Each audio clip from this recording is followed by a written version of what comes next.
Good morning, friends. This morning session is dedicated to class 12, and we are doing the second part, Lost Spring Stories of Stolen Childhood by Anees Jung. Where what are we going to do now? We are going to do the second part of the the second lesson, Lost Spring. That is, stories of a stolen childhood. First part we have already discussed. That is about you know Mukesh, a boy who wants to be a motor mechanic. Actually, this the Anis Jung is exploring the second part of the story, that is about Firozabad, a city of bangle making. It is known for the whole world. Firozabad is basically a city for bangle making. The author meets Mukesh and she wants to know how Mukesh is different from other children. Mukesh replies that he wants to become a motor mechanic, though she feels that his dreams and desires appears like a mirage in the dusty streets of Firozabad, because family after family, generation after generation, the entire people have been engaged in bangle making. The author feels that his dream is just like a mirage amidst the dusty streets of Firozabad, where glass glowing dingy cells are their destiny. The people of Firozabad involve their children in the work of bangle making in the industry without knowing that it is illegal for children to work. Child labor is already illegal, but this means if this is being implemented, almost 20,000 children would be out of these dingy furnaces where they work day and night, often risking their life and losing their eyesights. Mukesh proudly announces that his house is being the result of his father's hard work for several years.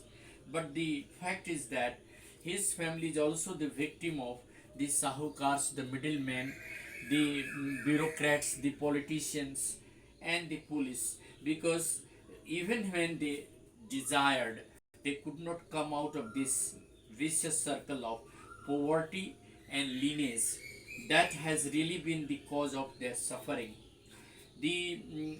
One wonders that if Mukesh's father has achieved what many have failed to achieve in their lifetime. He has a roof over his head. Yes, the cry of not having money is not there in that family. But years after years, the hardships prevail in the family, and they have worked for several generations in the dingy cells of the glass glowing factory making bangles. The author asks a group of young women to organize themselves into a cooperative.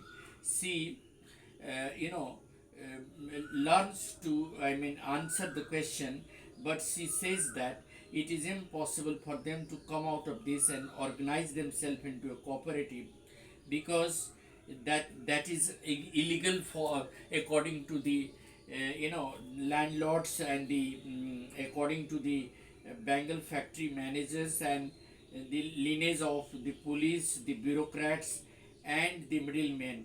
They cannot come out of this. They can't organize themselves into a cooperative. The author finds two distinct worlds in Firozabad. One is exploited family caught in a vortex of poverty and the stigma of caste in which they were born. The other one is has fallen in the vicious circle of those who exploit them, the sahukars, the middlemen, the politicians, the lawmakers, the policemen, and the bureaucrats. They have created such a burden that they have accepted this bangle making as their destiny. There is only one ray of hope for Mukesh, that if he tries to change his destiny, he can become a motor mechanic, and that way the things can change. But it is difficult. So the second story of Mukesh highlights the social stigma of being born in a family where caste is still prevails, and there are certain specific castes who are meant to be engaged in the work of bangle making in Firozabad. So the second story highlights the fact that the people of Firozabad are the victims of the lineage of middlemen, policemen, politicians, bureaucrats, and lawmakers. They cannot come out of this hell and spend their life freely because they have already been caught in the lineage of these Sahukars. And therefore, Mukesh's dream of becoming a motor mechanic appears like a mirage. Yet, there is a ray of hope for him. If he wishes to become a motor mechanic, he will have to change his view, and he has to leave his family behind and go out of the city to search work for himself. Mukesh proudly announces that his home is better than the homes of other family members in Firozabad. But Mukesh's father has, toiled hard all life just to provide them a small living. All the, all they could manage to do was to teach the children how to make bangle. So bangle making has become their destiny. You know, now the old woman replies, can a God given lineage ever be broken? She says it is impossible. Born in the caste of bangle making, they will remain bangle maker. So in this, dark hotments of Firozabad, there are thousands of families who spend their life under the flames of the flickering oil lamps and lose their eyesight before they become adult. This is really a miserable, story that not only opens the eyes of the administration of years old bangle making, business, but also makes a point that still child labor prevails in some parts of our country, which is illegal and spoils the life of and future of the children.